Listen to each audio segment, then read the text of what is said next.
Oi, pessoal. Espero que vocês estejam bem, né? Com saúde aí. A aula de hoje ela vai ser uma aula bem curtinha e o objetivo é contextualizar a temática dessas 2 semanas, que é a questão dos direitos humanos e as relações étnico-raciais, né? Como pensar esses dois conceitos, esses dois aspectos aí da vida humana, né? Nas aulas passadas, a gente estudou de forma mais geral sobre o que são os direitos humanos, né, o que se concebe enquanto direitos humanos, né, como esses direitos humanos muitas vezes são desrespeitados no cotidiano, né, em diferentes situações, desde em disputas de times adversários, né, até a violência doméstica, a violência contra a criança e etc. Né?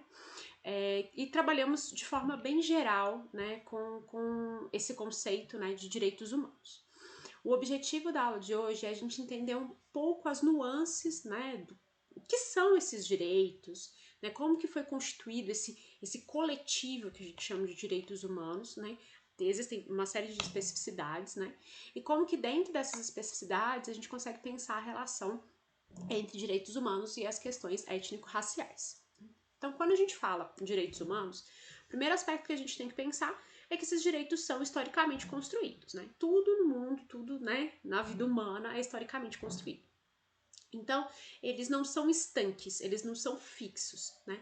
Eles mudam ao longo do tempo, há incorporações, né, ao longo do tempo, e essas incorporações normalmente elas vêm diante de demandas sociais, históricas e diante de lutas sociais, né? Então, os primeiros direitos que foram concebidos como direitos básicos de todo ser humano, ou inicialmente de todo homem, são os direitos que foram propostos lá pelos iluministas. Então, são os direitos de liberdade, de igualdade, de fraternidade, até a própria proposta base dos direitos humanos, que é o conceito de dignidade humana, que a gente viu na aula passada, tem fundamento nos filósofos iluministas, né? Esses conceitos, a gente chama eles, dentro do rol de direitos humanos, a gente vai considerá-los como direitos civis, né? Só que esses direitos, na medida em que eles foram garantidos em lei, historicamente, então, por exemplo, lá no século XVIII, na Revolução Francesa, a gente tem a primeira declaração do direito do homem e do cidadão. Esses direitos civis, como liberdade, igualdade, fraternidade, direito à propriedade, estão garantidos já nessa declaração. Só que a presença desses direitos na lei não garantiu, de fato, né, que esses direitos fossem respeitados. Né? Então, na própria declaração feita lá depois da Revolução Francesa do século XVIII, a gente já vê, o próprio nome da declaração demonstra que alguns princípios básicos ali não estavam sendo generalizados para todo ser humano, né? Era uma declaração dos direitos do homem e do cidadão. Então, todas as mulheres eram excluídas, né, daquele conjunto de pessoas que seriam dignas daqueles direitos, né? E alguns filósofos iluministas, inclusive, faziam essa defesa ferrenha da inferioridade feminina, como o caso do Rousseau, né? Então, esses direitos que a gente vai chamar de direitos de primeira geração foram os primeiros direitos que pensaram, né? O primeiro grupo de direitos que se pensou serem comuns ao ser humano. Eles mostraram ao longo da história que eles não estavam de fato sendo garantidos a todo ser humano, que eles em geral eram garantidos para um determinado grupo. Isso vai levar a uma série de manifestações, de revoltas, inicialmente no século XX. Com o desenvolvimento da Revolução Russa, a gente vai ter isso de uma forma muito intensa, que é a ideia de se mostrar que esses direitos que se diziam humanos, eles valiam para homens brancos e da elite, né?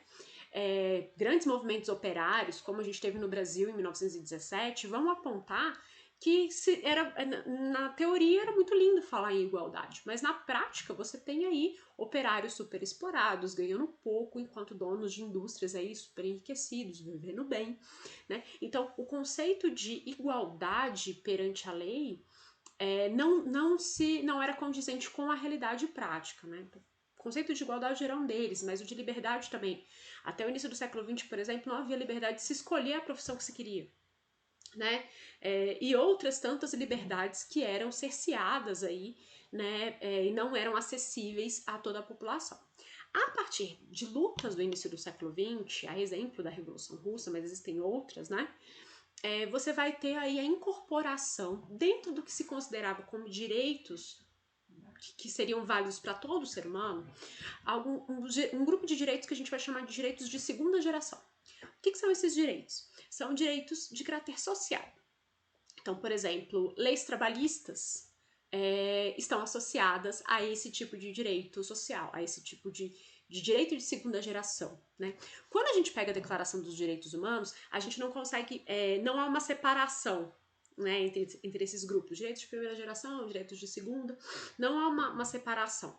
Mas é importante a gente entender que ao longo do tempo, aquilo que era considerado como direitos humanos, ele foi passando por transformações e foi incorporando outras coisas, né?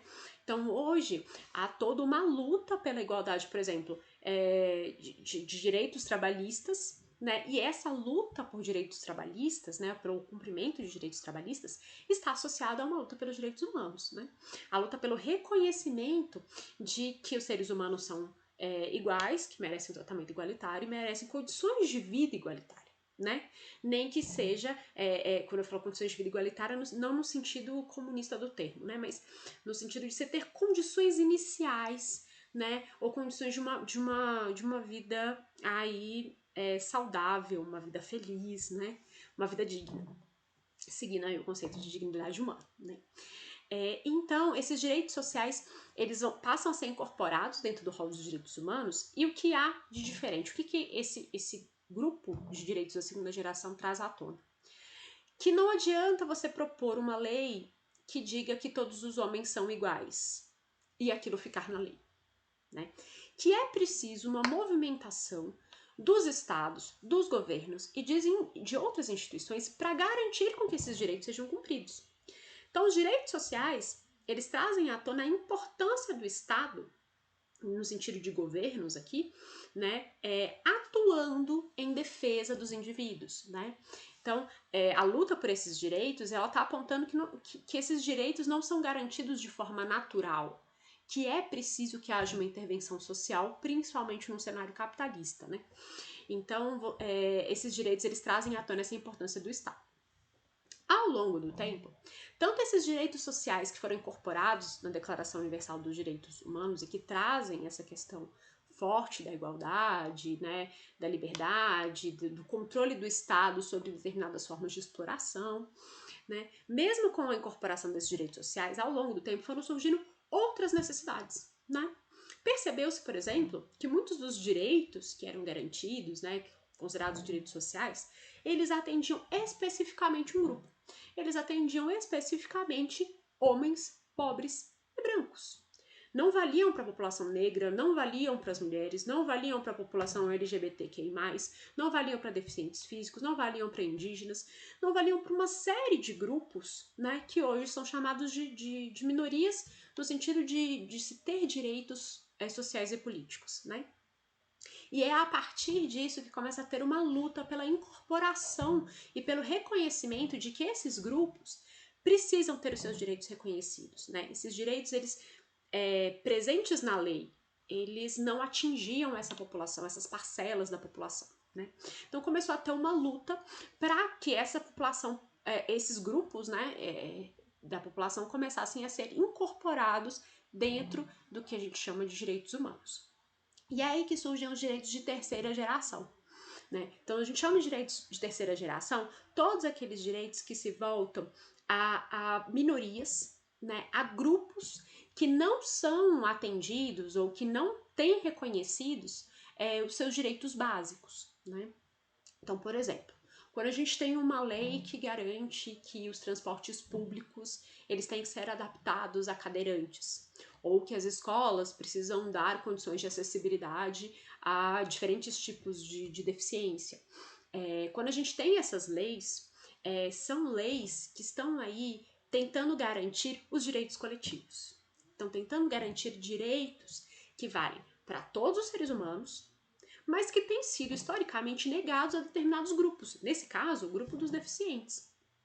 Então, essas leis, elas buscam de certa forma, reparar, né, injustiças que são feitas, né, foram feitas ao longo dos anos e que excluíam determinados grupos dessa universalidade do ser humano, né?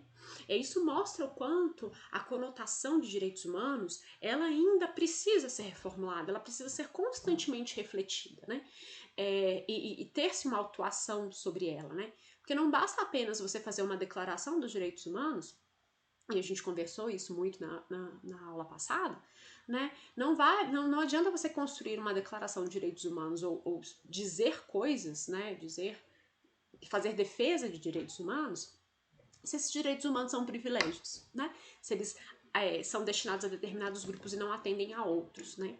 Então, a luta pelos direitos coletivos dentro dos direitos humanos é justamente essa. Que grupos, né, determinados grupos que não têm acesso, ou não têm reconhecido esses direitos, né, passem a ter, né? Eu dei o exemplo dos deficientes físicos, mas a gente pode incluir aí, que é o que eu gostaria que a gente pensasse nessas 2 semanas, a população negra, né, os direitos dessa população que foram negados historicamente e que são vários direitos, né?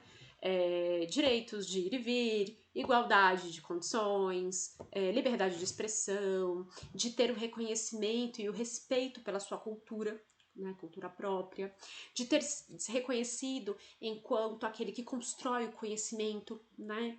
O nome que a gente dá para isso é epistemicídio. É quando você, por exemplo, né, a gente pega aí, sei lá, textos que a gente estuda, autores que a gente estuda, e a gente vai olhar que todos são brancos. Isso é epistemicídio. É quando você não tem aquele que fala, né? A gente não tem acesso dentro das escolas ou dentro de várias instituições desse intelectual negro ou negra, né? Enfim, então existem diversas formas, né, de desrespeito a esses direitos, de não acesso a esses direitos básicos pela população negra, né? Isso vale para o Brasil, isso vale internacionalmente. Na aula de história, eu postei como que alguns sistemas governamentais institucionalizaram esse tipo de racismo, né? Que é essa discriminação, que é esse não reconhecer que os indivíduos, que aqueles indivíduos eles têm direitos e que eles, portanto, né, eles têm direitos porque eles fazem parte do grupo dos seres humanos, né? Então, na medida em que você não reconhece aqueles direitos, que são direitos humanos, você basicamente retira-se aqueles indivíduos daquele grupo, né? Então, a gente viu que tem sistemas como o apartheid que institucionalizam essas práticas, né, com segregação, com limitação de liberdades, com uma institucionalização da desigualdade social e racial. E a gente tem práticas que não são institucionalizadas, né? Que são práticas cotidianas que demonstram esse tipo de desrespeito aos direitos básicos, né, do ser humano em relação, né, digamos assim, que demonstram que esses direitos não são reconhecidos para a população negra, né? Uma das medidas que vai de encontro, né, a essa defesa dos direitos humanos enquanto direitos coletivos é a política de cotas. A política de cotas visa assegurar uma igualdade de condições, uma igualdade social, uma igualdade de acesso à educação que historicamente não se deu no cenário brasileiro, né? Então, assim como os direitos sociais, os direitos coletivos, eles exigem uma atuação governamental, né?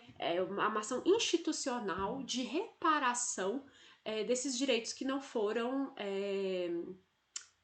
reconhecidos, né? Então, daí a importância que, né, de muitos movimentos sociais que vêm lutando, né, para que esses direitos coletivos eles sejam reconhecidos, né, para que essas especificidades desses grupos sejam reconhecidos e que esses direitos, que são ditos como humanos, sejam de fato humanos e não privilégios de determinados grupos, né. Dei 2 exemplos, né, o grupo de deficientes, dei exemplo da população negra, mas isso se estende para outros grupos que não têm os seus direitos básicos atendidos, né? Desculpa que meu celular tocou e eu nem sei onde ele tá. Me desculpa.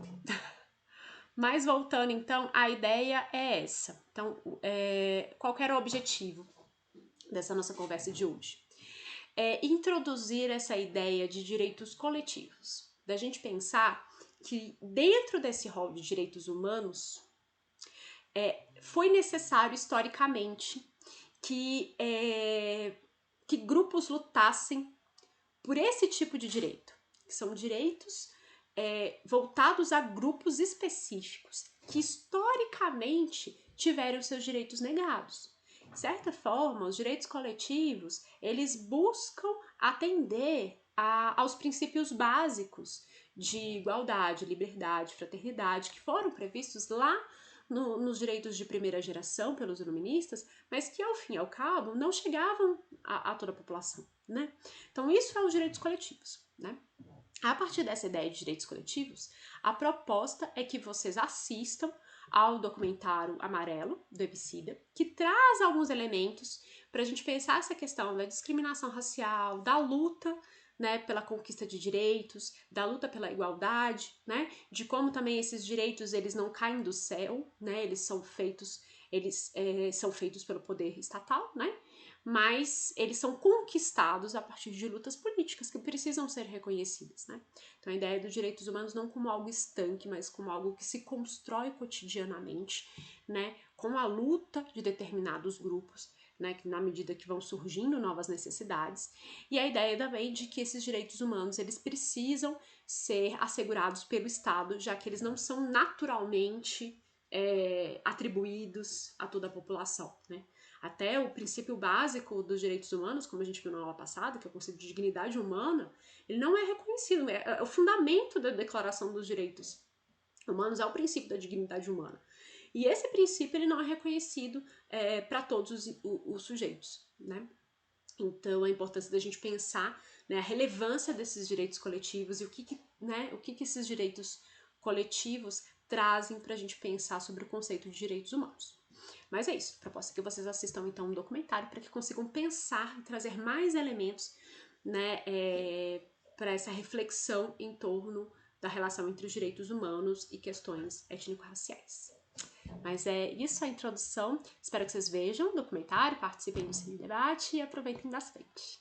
Até a próxima!